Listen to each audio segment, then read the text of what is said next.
What it do, man? It's your boy Battle Truth. I don't know you, so I'm not a hater. I could only give you the facts that written on these papers.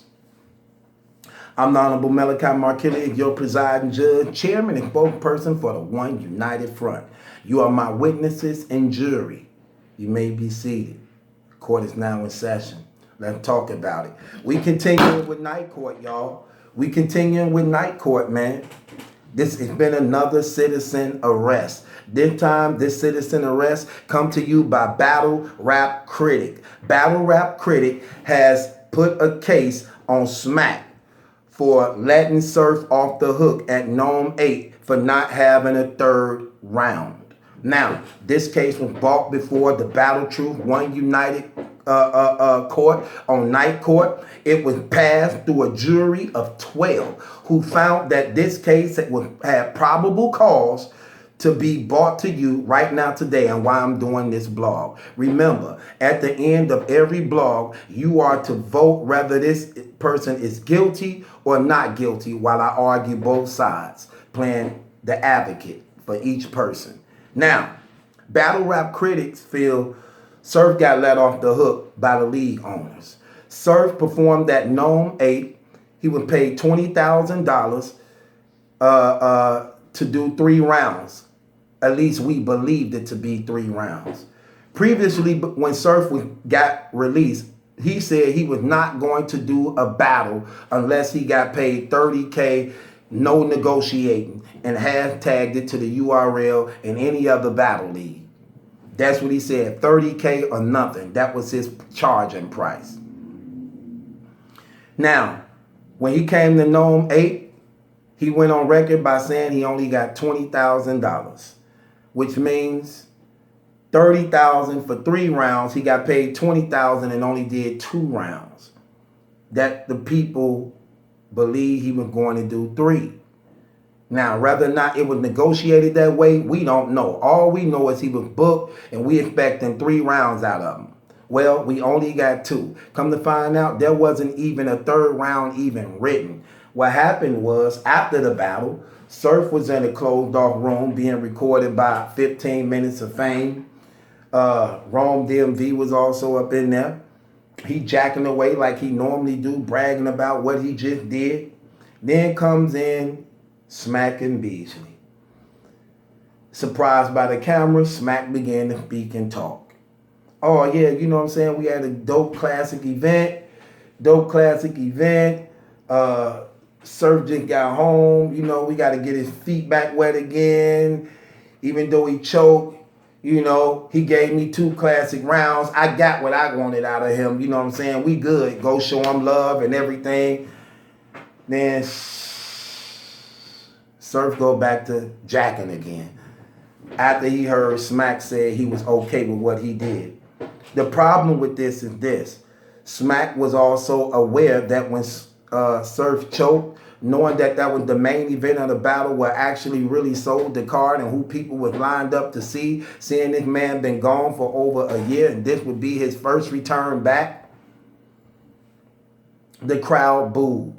Not only did the crowd boo, you could also hear the boos coming from the pay-per-view from people like me and other people who paid $50 to see this performance. By Smack being a league owner, knowing that you provide talent for the people to get them to buy the card, to get them to buy the pay-per-views, and for you to let this brother off the hook like that, I felt that was so wrong. I felt that was wrong to even say that on footage and camera like that. Maybe he wasn't thinking. Maybe he was drunk. Maybe he was tipsy. Who knows? But it's like wrestling against, I think you say that to him personally. I don't think you go on camera and say that because you got the community listening, and what you're really saying is you really don't give a care. You really don't give a care. And that's crazy for you to be the one to be paying out $20,000. How can you not care that you got the short end of the stick and the battle rap community and the fans?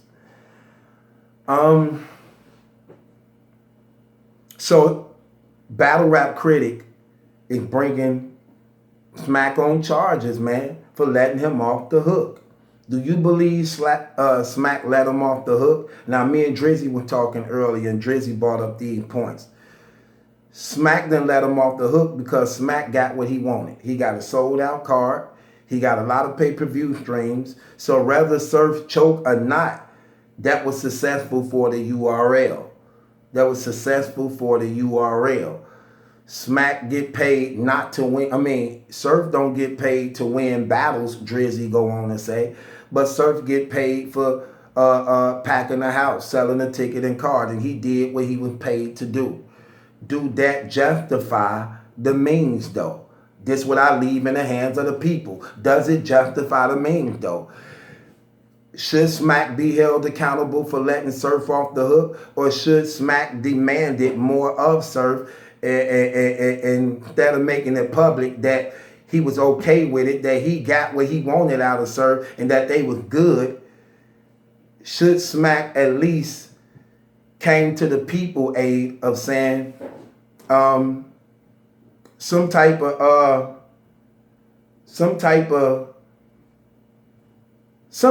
reimbursement in some type of way, not giving back money, but just some way of at least having consideration for the people. Because I'm gonna keep it real, I was mad. I actually was mad at that battle because that was actually the deciding point for me to even buy the NOME. I bought the NOME based upon, now I wanted to see Rock.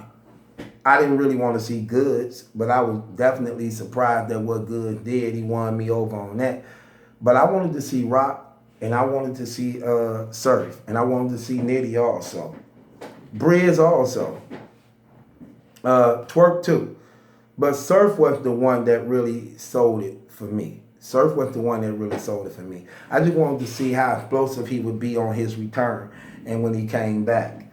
And I was very disappointed, man. After that, I was like, I wish I didn't even pay this $50. And it makes me more skeptical of paying further on down the line, man. I'm just keeping it real, man. You have to, these brothers have to be held accountable when they slack up and mess up like this, because it's like you give them permission to not go hard and not be loyal to the contracts you signed with them, to the time that they given to write these rounds. They given like 4 months, 3 months in advance to write these rounds, have them memorized down pat before showtime. Y'all telling us it's gonna be a dope event, it's gonna be good, these brothers gonna come with it, only for them not to come with it sometimes. They BSing around sometimes. Then you seeing not only that, these brothers on camera sitting here talking about, yeah, I just wrote this last weekend. I wrote this 5 days ago. I wrote this 6 days ago. Come on, man. Come on. Stop it. So I think you definitely should have came to the defense of the people on camera to at least let the people know, rather than saying it was okay, Surf ain't do no wrong. Even had people telling this man that he didn't have to write a third. Them 2 rounds was good enough. What type of fans and people say that type of stuff? What type of fans and people and league owners do that type of stuff? Say, you didn't have to write a third, you did good enough. Okay, then no battle rapper that we consider to be hot and fire and top tier, y'all ain't got to do a third round. Y'all good. Nobody have to do a third round. So Charlie Clips definitely sold that thing and made it popular now. So I guess none of them have to do a third round. That's why we got to show honor to people like Danny Myers, DNA, Tay Rock, people like them, man. Who Cortez, people who do 3 rounds, come with it and go off every time, man. With that being said, what y'all think? Do y'all think Smack is guilty? Battle rap critic believe he's guilty. Do y'all agree with battle rap critics? Do y'all believe with battle rap critics that Smack is wrong and that he should be found guilty on these charges of favoritism towards Surf and letting him go? Is Smack guilty? Yes or no? Let's vote yes or no. Is he guilty or not? So rather you leave a comment, good or bad, is he guilty? Yes or no? Vote. Subscribe to Battle Truth.